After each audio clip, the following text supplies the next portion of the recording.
할렐루야. 오늘 좋은 아침입니다. 굿모닝. 오늘 말씀은 누가복음 6장 12절, 13절을 다 같이 한번 합독하여 읽도록 하였습니다. 누가복음 6장 12절에는 예수님께서 산에 올라가서 밤새도록 기도하시는 누가복음 6장 12절입니다. 그 무렵에 예수 그리스도께서 기도하러 산으로 들어가사 밤새도록 하나님께 기도하시니라. 13절 날이 밝으며 그분께서 자기 제자들을 부르사 그들 중에 12를 선택하시고 또한 그들에게 사도라는 이름을 주시니라. 아멘. 감사합니다. 이 시간 한번 기도하도록 하겠습니다.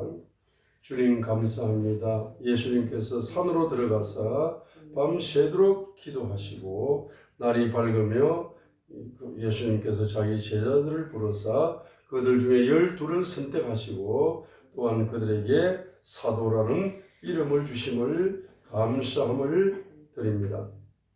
이 시간 우리가 주일 예배로 주님께 또 영광 돌리게 될 때 주님의 얼굴빛을 이제 밝히 비추어 주시고 신령과 진정으로 성령과 진리로 예배하여 주님의 얼굴빛 속에 들어가게 하시고 주님의 얼굴빛을 만남으로 말미암아서 부족함이 없는 여호와 이리의 주님 I shall not want 부족함이 없으리로다 고백하며 감사하는 일생을 살아갈 수 있도록 복을 열어 주시옵소서. 할렐루야. 감사함을 드리옵고 예수님 이름으로 축복하며 기도 드리옵나이다.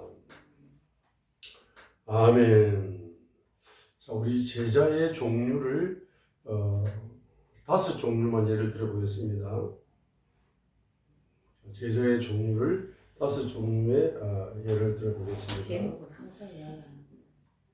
제목은 이제 제자가 되자. 제자가 되는 비결입니다. 그죠? 제자가 되는 비결이 있습니다. 자, 그래서 5종류의 제자를 우리가 이제 분류해서 생각해 볼 수 있습니다. 첫 번째 제자는 그죠? 첫 번째 제자는 누가복음 6장 12절로 16절까지 기록되어 있습니다. 예수님께서 바로 직접 제자들을 이제 부르신다. 예수님이 원하시는 자들을 직접 제자로 부르시는 것입니다. 그래서 예수님의 12제자, 예수님의 12제자로 선택을 받아서 예수님께로부터 이제 말씀을 받고 이제 기도하는 법을 배우고 이제 예배하는 법을 배우면서 신앙의 본질을 신앙생활의 본질을 직접 배우는 겁니다. 12제자가 직접 이렇게 이제 배우게 되는데 우리가 예수님의 제자가 될 수 있습니까? 바로 우리도 물론 예수님의 제자가 될 수가 있습니다. 그렇죠? 어떻게 될 수가 있습니까? 바로 예수 그리스도는 어제나 오늘이나 영원토록 동일하다 하시기 때문에 어제 예수님께서 12제자를 선택하셨다면 오늘도 역시 현 시대에도 역시 예수님께서 12제자를 선택할 수가 있습니다.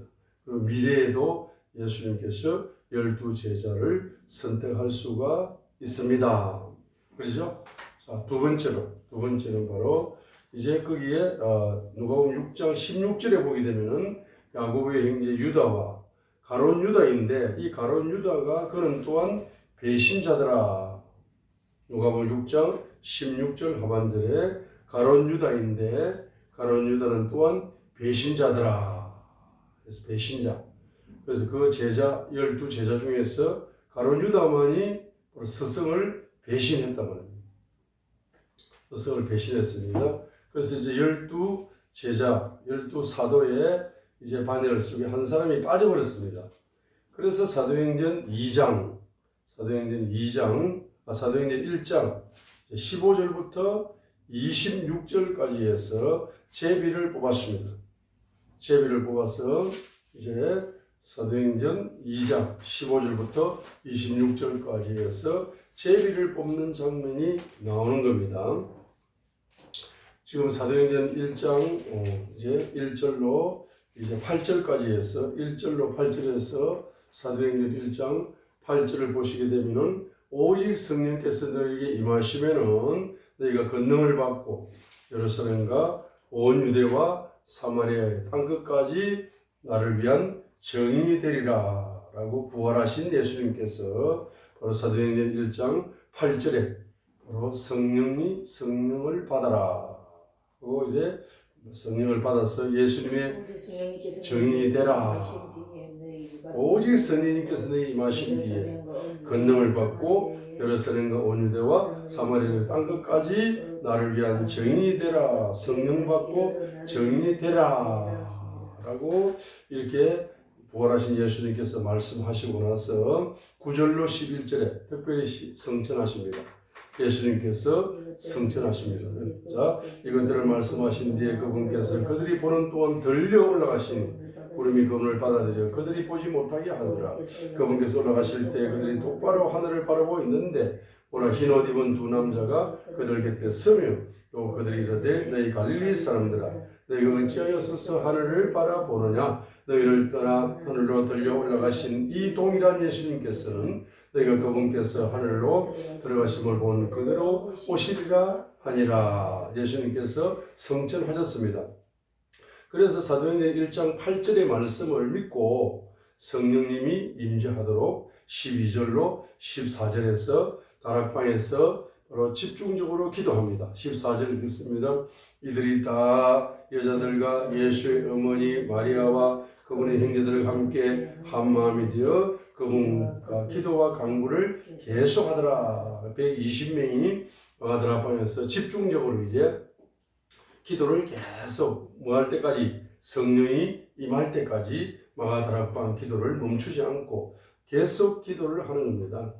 기도를 하는데 사도행전 1장 15절부터 26절까지의 이 장면을 말입니다. 이 장면을 바로 포함시켜 놓은 겁니다. 그래서 18절에 가룟 유다가 이야기를 합니다. 가룟 유다 18절로 20절까지 가룟 유다 이야기를 합니다. 그죠? 가룟 유다 이야기를 하면서 가룟 유다 이야기를 하면서 자 21절 있습니다. 그러므로 주 예수님께서 요한의 침례로부터 시작하여 우리를 떠나 들려 올라가신 바로 그날까지 우리 가운데 들어가시는 모든 때에 우리와 함께 다니던 이 사람들 중에서 반드시 하나를 임명하여 우리와 함께 그분의 부활을 증언할 증인이 되게 하여 하리라 하며 그들이 둘을 지명하니 바사바라고도 하고 별명은 유수도라 하는 요셉과 마띠아라. 그들이 기도하며 이르되 모든 사람의 마음을 아시는 주여 주께서 이 두 사람 중에 누구를 택하셨는지 보여주사 그가 이 사역과 사도직을 맡게 하옵소서. 유다는 자기 자신의 처소로 가려고 범범함으로 그 직분에서 떨어져 나갔나이다 하고 반드시 직분자를 선택할 적에는 기도하고 제자를 부르고 기도하고 사도라는 이름을 주는 거죠. 기도하고 가룟 유다 대신 이제 사도직을 감당할 자를 주님 제비 뽑아 주시옵소서라고 이제 제비 뽑아 이렇게 뽑히게 하옵소서 하고 제비를 뽑으니 제비가 마띠아 위에 떨어지니라. 그가 11사도와 함께 계수되니라. 이렇게 바로 마띠아 같은 특별히 선택되는 이러한 제자도 있는 것입니다. 그죠? 자, 세 번째 종류의 제자. 세 번째 종류의 제자는 어떤 제자냐 하니까 바로 영맥 전이 되는 제자, 영맥이 전이 되는 제자 이렇게 적어놨습니다. 자, 영맥이 세 번째 제자의 종류가 영맥이 전이 되는 제자 이게 무슨 말인가? 영맥이 전이 되는 제자 이게 무슨 말입니까? 그러니까 제자는 당연히 스승의 영맥을 갑절로 임파테이션 받는 전이 되는 임파테이션 받는 영맥을 임파테이션 받는 게 제자죠. 그렇죠? 제가 말씀드리고 싶은 것은 예를 들어 보겠습니다. 제가 몇 년 동안 신앙생활을 하면서 구약 성경은 하나님이 많이 열어주시는데 종합적으로 열어주시는데 신약 성경을 잘 안 열어주시더라고요. 그런데 어느 날 갑자기 야고보서가 열리기 시작하는 거예요. 야고보서 1장도 열리고 2장도 열리고 3장도 열리고 4장도 열리고 5장도 열리고 이게 부분적으로 열리다가 종합적으로 촥 이렇게 뭡니까 구슬이 스마르라도 깨어야 보배라고 촥 깨어지면서 열리는 거예요. 야고보서가 어느 날 통달이 되더라고 종합적으로. 그러면은 야고보의 제자의 기름 부음, 야고보가 가지고 있는 영맥이 바로 이정환 목사에게 이제 오는 거죠. 내가 누구의 제자가 되는 겁니까? 야고보의 제자가 되는 거라. 자, 물론 예수님의 제자지만은 야고보의 제자가 되는 거예요. 이해되시죠? 이해되십니다. 자, 그래서 이제 여러분에게 이제 어느 날 갑자기 말입니다. 예레미야가 읽으면 재미가 있으면서 예레미야가 부분적으로 깨달아지다가 이제 예레미야 52장까지가 쫙 깨지면서 종합적으로 이제 깨달아지기 시작하면서 예레미야와 같은 선지자의 기름 부음이 부어지면서 바로 예레미야 제자가 되는 거예요. 자, 이렇게 이제 우리가 적용을 할 수가 있습니다. 베드로 전후서를 읽다가 베드로 전후서가 영적으로 깨달아지는 거야. 베드로의 제자가 되는, 자, 이가 영맥으로 바로 제자가 되는, 자, 그런 역사가 있을 수가 있습니다, 여러분. 자, 이거 이해를 하시면 됩니다. 이해가 되죠?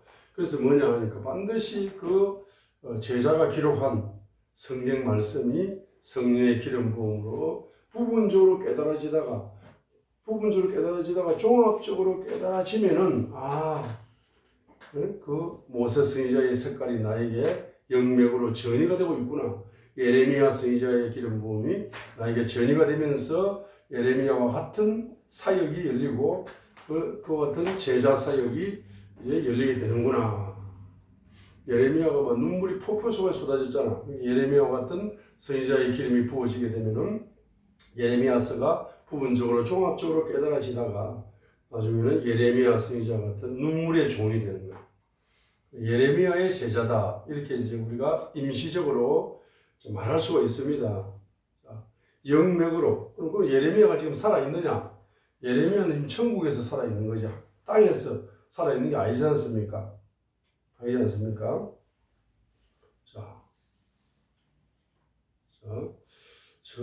저번에 제가 거기 강남에 거기 이제 외국어 학원에 토요일마다 제가 거기 이제 성경을 가르치고 예배를 인도하고 성경을 가르치고 다녔거든요.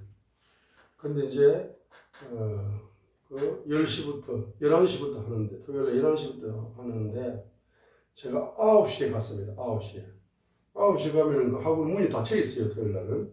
그러면 제가 이제 강남에 이제 그 1번 출구 밑에 있는 그 소파가 있어요. 식당 옆에 소파가 있는데, 그 소파에 앉아가지고 2시간 동안 막 기도를 하는 겁니다.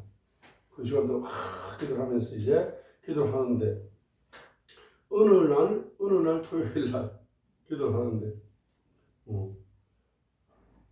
갑자기 말입니다. 갑자기 환상이 열렸는데 사무엘 선지자가 나타나더라고. 환상 속에서. 그래 이정환 목사 무릎을 꿇으라 그래. 무릎을 꿇으니까 기름 확 붓는 거야. 이정환 목사에게 다윗처럼 기름을 붓는 겁니다. 그래 내가 이제 기도하다가 막 기름 부음이 오니까 너무 행복하잖아. 다윗 같은 기름이 부어졌네. 그 기름 부음을 받고 나니까 다윗의 행적이 성경책 속에 제일 재미난 거야. 사무엘상 16장부터 등장하는 다윗의 행적이 너무너무 재밌고, 사무엘상하가 막 폭발적으로 깨달아지는 거, 종합적으로 깨달아지는 거라. 영적으로 말씀이 열려요. 시편이 또 얼마나 꿀송이 제일 재밌는, 시편이 쫙 열리는 거예요. 응? 자, 이렇게 됩니다. 그러다가 갑자기 뭡니까? 그 이후로 이제 그게 열렸는데, 갑자기 또 환상이 탁 바뀌었어. 환상이 탁 바뀌었는데, 그때 외국어학원 원장님이 다윗이라. 원장님 무릎 꿇으세요. 이정환 목사가 또 사무엘 선지자가 된 거야 갑자기. 사무엘 선지자가 이정환 목사더라고. 그래가지고 그 CEO, 경제 CEO 아닙니까? 학원 원장님. 경제 CEO 머리 위에다가 기름을 붓는 거야. 야, 그렇게 되고 나니까 또 사무엘 선지자의 행적이 그렇게 재밌는 거예요 또. 네? 사무엘상 1장부터 등장하는 25장까지 사무엘 행적이 나오죠. 그게 잘 깨달아지고 재미있고 되는 거야. 자, 이렇게 되는 환상을 보면서 실제로 그게 이제 환상으로 보고 나니까 실제로 뭡니까? 실제적으로 그렇게 되는 거야. 성경 말씀이 막 꿀송이처럼 맛있는 거야. 그 인물들이 발자취해서. 제가 제 말만 이해하면 됩니다. 자, 그러니까 이제 여러분의 스승이 어디에 있느냐? 바로 히브리서 11장에 보게 되면 거기에 믿음의 용사들의 인물들을 그 믿음의 특징과 함께 쫙 기록을 한 것이 히브리서 11장이잖아요. 근데 히브리서 1장이 어떻게 시작됩니까? now로 시작돼요. now로 시작된다고 합니다. 그럼 히브리서 11장이 왜 now로 시작된다 했습니까? now는 현재를 이야기해요. 현재. 그러면 믿음의 조상인 아브라함도 죽었고 이삭도 죽었고 야곱도 죽었고 모세도 죽었고 다 믿음의 용사들이 다 죽어 이 땅에 없어요. 천국에 살아요. 천국에서 존재하고 있습니다. 그죠? 근데 천국에 존재하고 있는데 그 사람들이 지금 현재 존재하고 있다는 식으로 히브리서 11장 1절이 시작이 되고 있거든요. 이게 어떻게 된 거예요? 왜 이렇게 히브리서 저자가 히브리서 11장 믿음의 용사, 구약에 나오는 모든 믿음의 용사들을 총집결시키면서 그들의 믿음의 종류, 믿음의 색깔을 쫙 설명을 하면서 히브리서 11장 1절 Now 믿음은 Faith is Now 이제 현재 Faith is 지금은 믿음은 이다 라고 믿음의 정의를 내리고 있어요. 믿음은 뭐라는 겁니까? 믿음은 과거가 아니고 현재라는 거예요. 현재. 그래서 히브리서 11장에 지금 아벨이 살아있다. 아벨이. 응? 그가 죽었으나 믿음으로 여전히 말하고 있다 그러잖아. 히브리서 11장 4절에 보세요. 히브리서 11장 4절에. 자, 아벨이 죽었잖아. 아벨이 죽었는데 이렇게 하잖아요. 아벨이 죽었다. 응? 죽었으나 믿음으로 여전히 말을 하고 있다.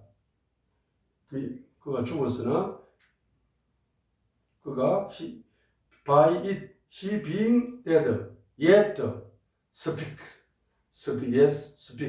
아직도 여전히 현재 지금 말을 하고 있다. 현재 진행형으로 지금 믿음으로 여전히 지금 말을 하고 있다는 거라. 아벨이. 그러면 에녹도 마찬가지고 노아도 마찬가지고 사라도 마찬가지고 예?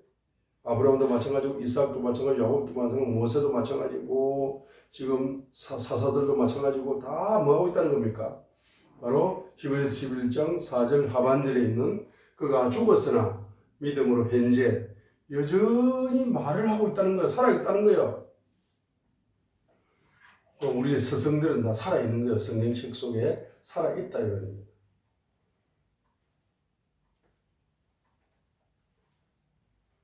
히브리서 11장 4절 하반절이 중요합니다. 그 히브리서 11장 4절에 믿음으로 아벨은 가인보다 더욱 뛰어난 희생물을 하나님께 드리고 그것으로 말미암아 자기가 의롭다는 증거를 얻었으니 하나님께서 그의 예물들에 대하여 정언하시느니라. 그가 죽었으나 믿음으로 여전히 말하고 있느니라. 히브리서 11장 4절을 통해서 우리가 아벨의 믿음을 통해서 배울 수 있는 게 뭡니까? 첫 번째는 뭡니까? 첫 번째는 뭐죠? 육신은 죽었으나 믿음으로 여전히 그가 살아서 말을 하고 있다는 거예요. 아벨과 대화를 할 수가 있다. 저와 여러분. 아벨한테 물어보세요. 신앙생활의 기초가 뭡니까? 신앙생활의 핵심이 뭡니까? 신앙생활의 최고 중요한 게 뭡니까? 물어보면 아벨은 뭐라고 이야기할까? 예배다. 예배. 믿음으로 드리는 예배가 신앙생활의 기초고 신앙생활의 시작이고 신앙생활의 진행이고 신앙생활의 완성이 바로 예배다. 우리는 예배하기 위하여 바로 하나님께로부터 부름을 받았다. 그래서 성경 예배학을 분명히 통달해서 예배에 성공해야 된다. 예배에 승리해야 된다. 이 땅에서 우리는 영원한 예배를 드리기 위해서 이 땅에서 잠시 훈련을 하고 있는 예배 훈련을 하고 있는 거다라고 아벨이 그렇게 지금 현재 우리에게 신앙생활 중에 제일 중요한 것은 기도도 아니고 말씀도 아니고 다른 것도 아니고 제1번은 무조건 뭐다? 예배다라고 아벨 이 믿음의 아벨부터 소개하고 있는 거예요. 아벨부터 예배가 최고 1번이다. 퍼스트 1번이다. 예배가 이제 상달되지 않으면은 모든 것이 다 인생은 바로 헛된 인생이 되는 거다. 그래서 아벨은 우리 인류에게 무엇을 유산으로 주었습니까? 예배가 하나님을 섬기는데 제1번이다 하는 것을 남기고 그는 죽었어요. 그리고 그 죽음이 헛되지 않습니다. 왜? 인류에게 예배가 최고 1번이다. 신앙생활은 것. 이것을 강조하면서 죽었기 때문에 그의 죽음은 헛되지 않습니다. 그런데 믿음으로 지금 여전히 말을 하고 있다고 그러잖아요. 자, 그러면 우리가 뭡니까? 그럼 뭡니까? 바로 제가 말씀드리고 싶은 것을 영적으로 이해하셔야 돼. 어떻게 내가 아벨의 제자냐? 그렇게 질문하면 무식한 거죠. 자, 영적으로 지금 설명하잖아요, 제가. 자, 그러니까 세 번째 제자가 있다는 거예요. 영맥으로 성경 속에 등장하는 인물의 제자가 될 수가 있다. 이것을 보여주고 있습니다. 자, 네 번째 경우는 아주 특이한 경우예요. 네 번째 색깔의 제자는 어떤 색깔이냐 하게 되면 바로 사도행전 9장을 보세요. 사도행전 9장 4절로 9절에 나오는 이 사도 바울 같은 제자가 있는 거라. 아니, 예수님이 이 땅에 계실 때 제자로 부르시지, 사도 바울을. 그럼 얼마나 좋아. 가룟유다 대신에 아예 그냥 사도 바울을 그냥 예수님 이 땅에서 사역하실 때 사도 바울을 불러가지고 제자로 선택해가지고 가룟유다를 빼버리고, 아니 그렇게 했으면 얼마나 좋았을 거예요.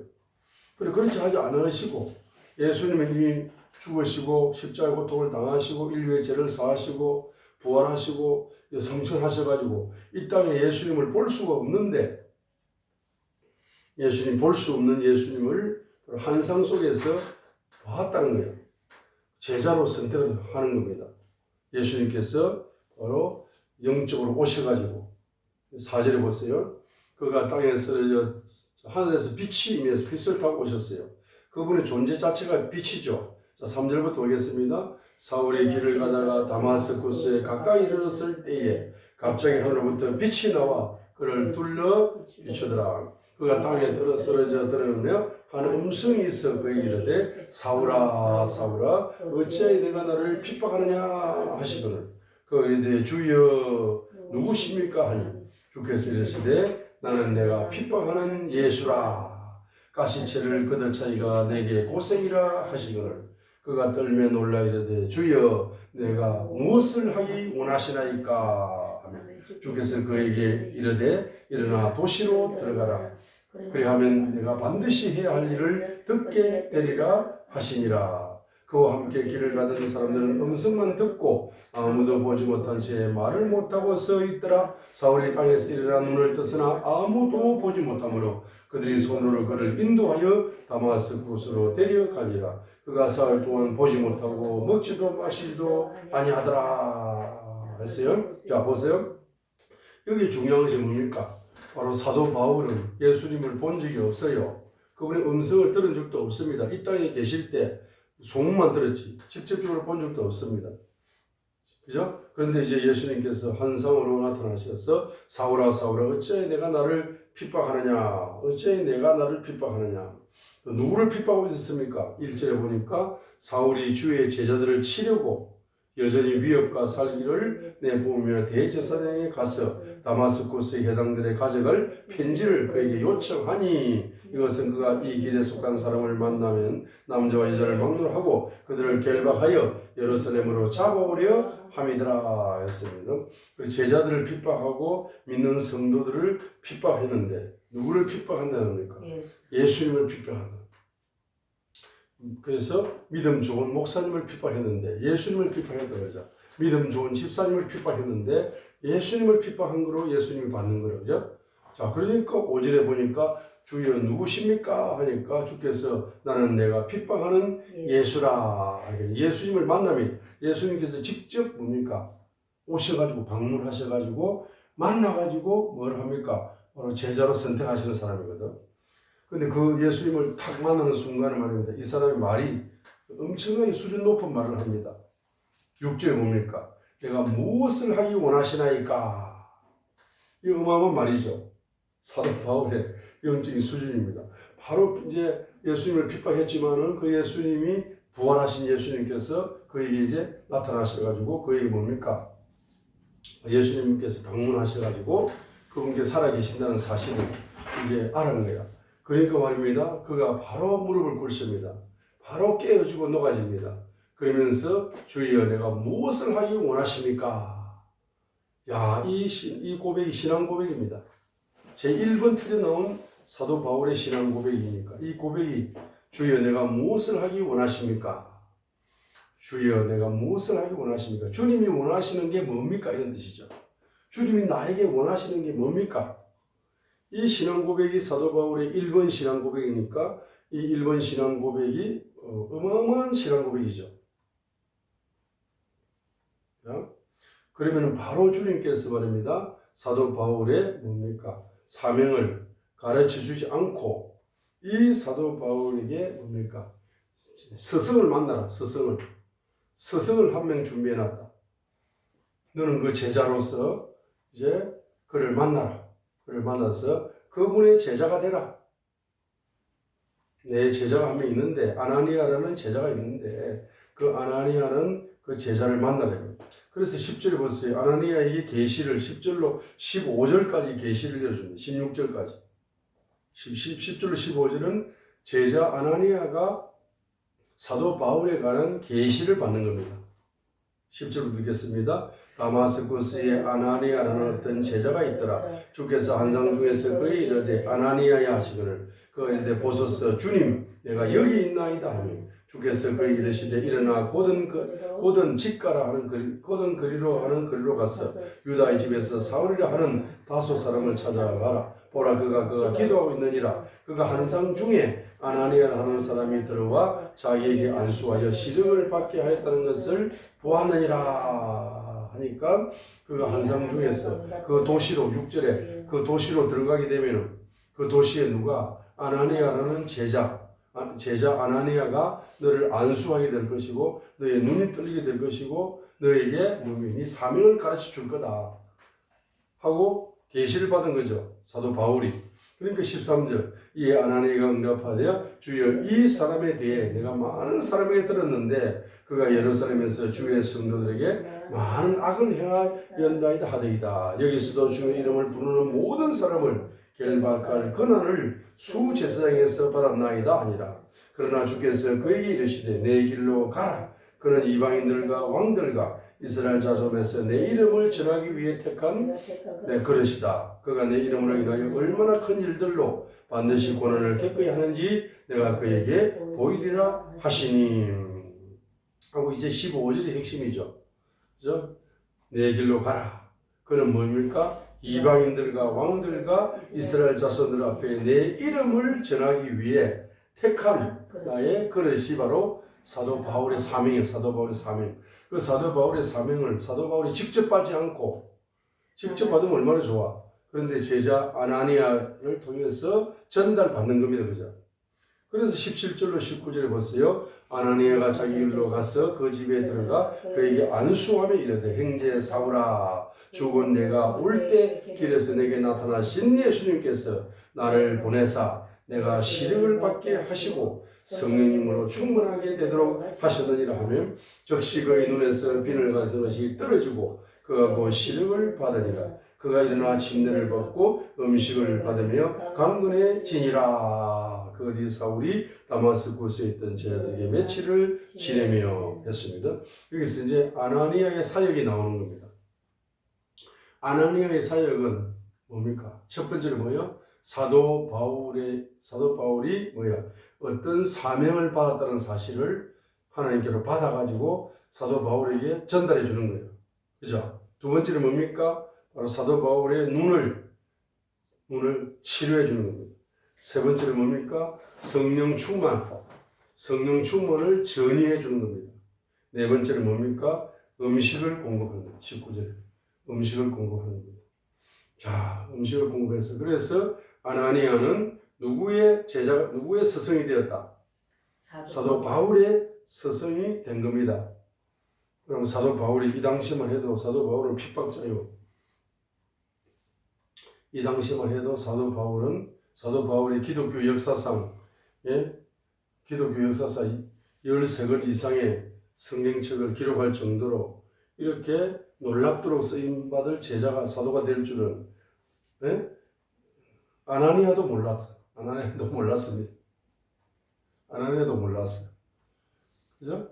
그러니까 이제 그 전에 아나니아를 이제 스승으로 모시고 사도 바울은 아나니아의 제자가 된 겁니다.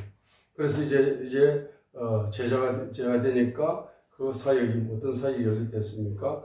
바로 스승을 통해서 믿음의 선배, 믿음의 스승을 통해서 첫 번째로는 뭘 받습니까? 자기 사명을 재발견하기도 하고, 그 다음에 성령님으로 성령 충만이 전이되기도 하고, 또 시력이 보이니까 영의 눈이 열리기도 하고, 그 다음에 음식을 공급받는 강건해지는 이런 것들이 이제 열리게 된 겁니다. 그죠?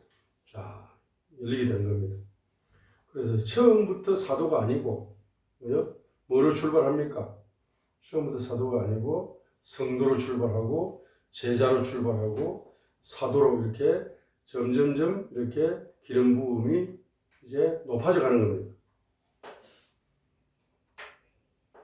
그 유명한 사도 바울도 스승이 있었다는 것, 믿음의 스승이 있었다는 것을 반드시 기억해야 됩니다. 하루아침에 사도 바울이 세계적인 사도가 되는 것이 아닙니다. 이걸 이해하셔야 됩니다. 자, 그 다음에 몇 번째입니까? 다섯 번째입니다. 한국 교회와 열방 교회에 있는 한국 성도들과 열방 성도들은 누가 스승입니까? 목사님. 당신은 누구의 제자입니까? 집사님 당신 누구의 제자입니까? 여의도 순복음교회 다니는 집사님에게 당신 누구의 제자입니까? 이런 물어보면 뭐라고 이야기하겠어요? 조용기 목사님 제자입니다. 이렇게 이야기합니다. 안디옥 교회, 또 저기 온누리 교회 장로님에게 당신 누구 제자입니까? 물어보면은 하용조 목사님 제자입니다. 예를 들면은 그 담임 목사님을 바로 뭡니까? 이야기한다 말이죠. 그래서 한국 교회와 열방 교회 모든 성도들은 바로 자기 위에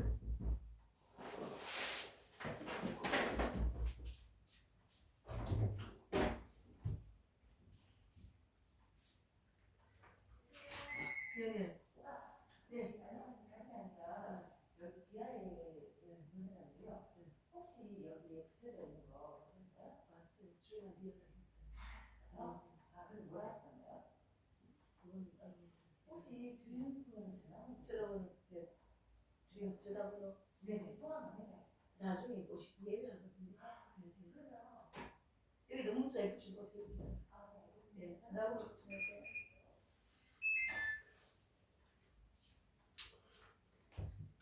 자, 그래서 한국 교회 모든 성도들은 본인이 섬기는 교회 목사님의 제자다. 자, 이 말에 동의하십니까, 여러분? 그 말에 동의해야 됩니다. 자, 그런데 또 이제 또 다른 말입니다. 또 다른 이제 이야기를 한 가지 하겠어요. 요건 좀 이해를 잘 하셔야 됩니다. 이해를 잘 하셔야 됩니다. 자, 마하나임 교회 성도 여러분, 마하나임 교회 성도 여러분들은 그 누구의 제자입니까? 이정원 목사의 제자입니다. 이렇게 이제 예수님의 제자입니다. 그런데 예수님의 제자인데 바로 이정원 목사도 예수님의 제자니까 다 예수님의 양이고 예수님의 양이죠, 여러분. 예수님 제자죠.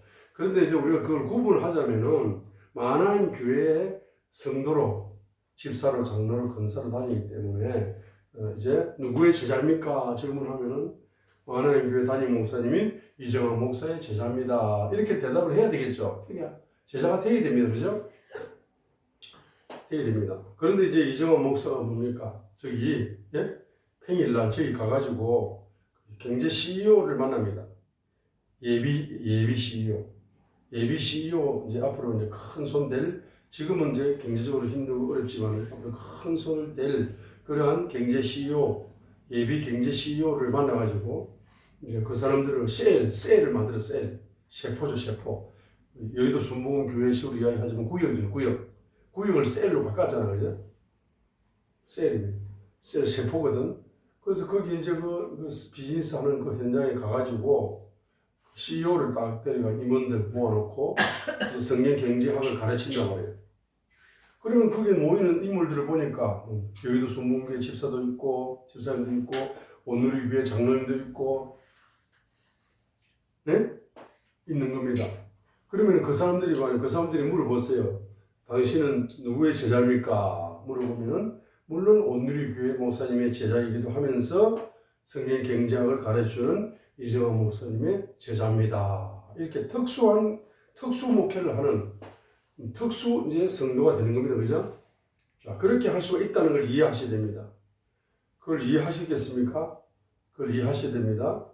자, 그러면 그 제자, 그 스승 목사님의 영맥을 그대로 이제 전이받아가지고 그 목사님이 가지고 있는 주특기가 나의 주특기로 임파테이션 되어가지고 이제 나도 이제 성도지만 앞으로 제자가 되게 되고 사도로서 인받아야 되기 때문에 그렇게 되려면 목사님과의 관계성 속에서 어떻게 해야 됩니까? 7가지 사역을 하셔야 된다. 우리 마나임 교회 성도들도 목사님과의 관계성 속에서 목사님만 사역하는 것이 아니라 우리 마나임 교회 성도도 바로 7가지 사역을 통해서 연합 사역을 해야 됩니다. 그래야만이 집사님이 앞으로 참된 제자로 성장하고 사도로 성장하는데 황금 열쇠와 같은 열쇠가 열리고 지름길이 열립니다. 7가지를 반드시 스승과 제자 사이에 7가지 제자들은 7가지 사역을 하셔야 됩니다. 자, 첫 번째가 무슨 사역입니까? 첫 번째가. 예를 들면 이겁니다. 자, 제자의 종류가 몇 종류가 있습니까? 제자의 종류가 몇 종류가 있어요? 예? 자, 잘 쳐다보세요. 제자의 종류가 몇 종류가 있어요? 자, 5종류였는데 굳이 6가지 종류로 분류하자면은 자기 교 5가지 있는데 굳이 6가지 종류. 5번째는 뭐냐 하니까 자기 교회 담임 목사님과 성도의 관계가 목사님은 스승이고 성도들은 제자다 이 말이죠. 그 5번째 이해하시죠? 5번째 이해되시죠? 자, 5번째는 뭡니까? 4번째 사도 바울 같은 경우에는